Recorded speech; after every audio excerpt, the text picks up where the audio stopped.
Je vais te manger. Un album de Jean-Marc de Rohan et l'heure du failli. Dans la forêt, sous les sapins, il y a un loup. Un grand loup. Un grand méchant loup. Il a faim. Il a très faim. Il a même très très faim. Et il attend. Il attend que devant lui passe de la chair fraîche. Et un matin arrive sur le chemin un lapin. Un petit lapin blanc tout poilu, tout dodu, tout joufflu, un petit lapin blanc qui s'en va tout content au marché bio acheter 3 kilos de carottes fraîches. Il bondit en criant « Ah !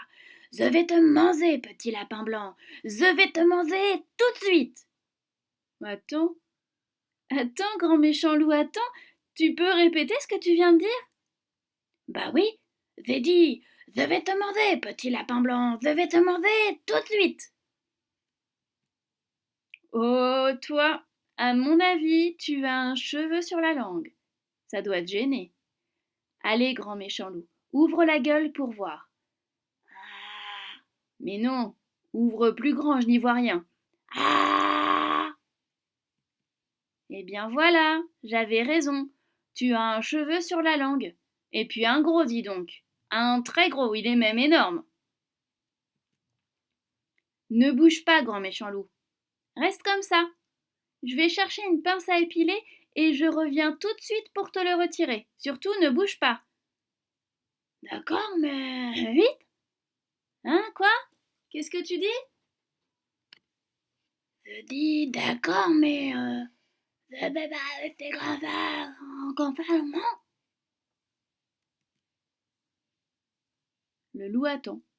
1 heure, 2 heures, 3 heures, quand tout à coup arrive sur le chemin un petit lapin roux.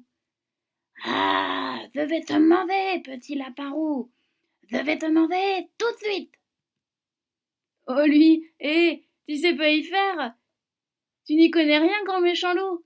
C'est pas comme ça qu'il faut s'y prendre si tu veux manger du lapin. Si tu veux m'attraper, il faut d'abord te cacher derrière un arbre. Il faut pas qu'on te voie, il faut pas qu'on t'entende. Surtout lorsqu'on a un gros cheveu sur la langue comme toi. Allez, on va le refaire. Cache-toi derrière cet arbre et moi, je repars et je fais comme si je t'avais pas vu. Et dès que tu entends du bruit, zip! Tu sors de ta cachette, tu me sautes dessus et tu me croques.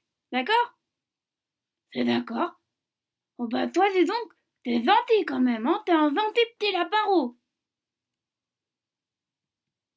Le loup se cache derrière un gros sapin et il attend. Il a faim, de plus en plus faim. Il a, comme qui dirait, une faim de loup. Le loup attend 1 heure, 2 heures, 3 heures, quand tout à coup, il entend du bruit. Le loup se dit « Je vais faire exactement comme le petit lapin roux m'a dit de faire. » Il bondit comme un fou hors de sa cachette et la gueule grande ouverte, il se jette sur le lapin.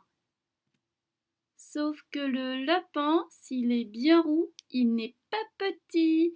Bien au contraire, il est gros, très très gros, il est même énorme.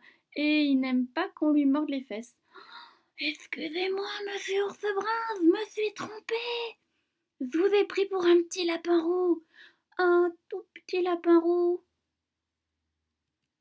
Quoi? Moi? Un petit lapin roux, mais ça va pas la tête? Attends un peu pour voir. Poursuivi par l'énorme animal, le loup court. Il court, il court, il court à toute vitesse, à toute allure. Il court si vite que BAM! Patatras!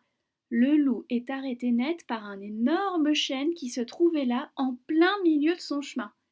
Quand il reprend ses esprits, il s'aperçoit qu'il a perdu toutes ses dents. Oui, toutes ses dents. Alors attention, vous qui lisez cette histoire, si jamais un jour vous allez vous promener dans la forêt, vous y rencontrerez sûrement grand méchant loup, car il existe toujours. Oui, parfaitement, il existe toujours. Mais rassurez-vous, vous ne risquez rien, car depuis ce fameux jour, le grand méchant loup est devenu végétarien.